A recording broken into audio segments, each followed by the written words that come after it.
Hello friends, இன்றைக்கி இந்த வீடியோவில் நம்ம என்ன பார்க்க போகிறோம்னு சொல்லிட்டு பார்த்தீங்கன்னா, பார்வதி டைம் கிடைக்க போகிற அந்த ஒவ்வொரு நேரத்துலையும் கமருதீன் கிட்ட கேட்குற அந்த விஷயம் என்னென்னா, அவங்களுடைய மேரேஜ் அப்புறம் அந்த லவ்வை பற்றி அவங்க வீட்டில் எக்ஸ்பிளைன் பண்ணுறது. அதுவும் இதே இடத்துல ஃப்ரீசி டாஸ்க் முடியறதுக்குள்ளேயே அவங்க பேரண்ட்ஸ் உள்ளே வரும்போதே இந்த விஷயத்தை பற்றி அவங்ககிட்ட எக்ஸ்பிளைன் பண்ணி அவங்கக்கிட்ட வந்து சம்மதம் வாங்கணும். இதுதான் அவங்களுடைய ஒரு கோலாக இருக்குது. பார்வதி என்ன நினைக்கிறாங்களோ அதை தான் அவங்க செய்யணும். அது மட்டும் இல்லாமல் கமருதீனும் அதை மட்டும்தான் செய்யணும்.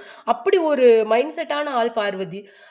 இதை பற்றி தான் இந்த வீடியோவில் நம்ம டீட்டெயிலாக பார்க்க போகிறோம். வீடியோக்குள்ளே போகிறதுக்கு முன்னாடி நீங்கள் நம்ம சேனலுக்கு புதியவராக இருந்தால் மறக்காமல் நம்ம சேனலை சப்ஸ்கிரைப் பண்ணிவிடுங்க. கமருதீன் வந்து ரொம்ப கரெக்டாக தான் சொல்கிறாரு. இது வந்து இந்த இடம் வந்து நம்ம அந்த விஷயத்த பேசுகிறதுக்கான சரியான இடம் கிடையாது. நம்ம வெளியில் போய் இதை பற்றி பேசிக்கலாம் அப்படின்னு சொல்லும்போது பார்வதி இல்லை இல்லை இதை இங்கேயே பேசி முடிச்சிடலாம் இது அப்படின்னு சொல்லிட்டு, அதாவது அவங்க முன்ன விஜய் பார்வதியோட விளாக்ஸ்லாம் பார்த்தா கூட அந்தந்த விஷயத்த அப்பயே சார்ட் அவுட் பண்ணிடணும். அது பிரச்சனையாக இருக்கட்டும் இல்லை பிரச்சனை இல்லாத இருக்கட்டும், அந்த விஷயத்த முடிச்சிடணும் அப்படின்னு நினச்சி இல்லை இல்லை அம்மா கிட்ட நான் இப்போ சொல்கிறது தான் நான் கரெக்டாக இருக்கும். இப்போ தான் என்னுடைய சுச்சுவேஷனாக உங்களுக்கு நான் எக்ஸ்பிளைன் பண்ணுறதுக்கு கரெக்டான டைம் இதுதான். நீ என் கூட வரப்போறியா இல்லையா, இங்கே நின்று பேசலாம் அங்கே நின்று பேசலாம் அப்படின்னு சொல்லிட்டு ஃபுல்லாக அவங்களுடைய மைண்ட் செட் ஃபுல்லாக என்ன இருக்குது, இவனையும் கொண்டு போய் நம்மளை அம்மா கிட்ட பேச வைக்கணும், இங்கே இந்த விஷயத்த சார்ட் அவுட் பண்ணி முடிச்சிடணும் அப்படின்னு தான் இருக்குது. ஆனால் கமருதீன் அப்படி கிடையாது. ஏன்னா அவங்க அக்கா இருக்காங்க, பிகாஸ் அம்மா கிடையாது கமருதீனுக்கு, அக்கா இருக்காங்க, அக்கா தான் வளர்த்துருக்குறாங்க. ஸோ வந்து ஃபேமிலின்னு வரும்போது வெளியில் போய் நம்ம பர்சனலாக ப்ரைவேட்டாக பண்ணிக்கலாம் அப்படின்னு அவர் நினைக்கிறாரு. அதை அவர் நினைக்கிறத இவங்க உடைக்கும் போது அவருக்கு கோவம் வருது, இவங்களுக்கும் கோவம் வருது. அந்த கோவம் எங்கே போகுது அப்படின்னு பார்த்தீங்கன்னா, நீ என்னை மிஸ்யூஸ் பண்ண, நீ என்னை பேட் டச் பண்ண, அந்த மாதிரி தேவையில்லாத வார்த்தைகளுக்கு போகுது.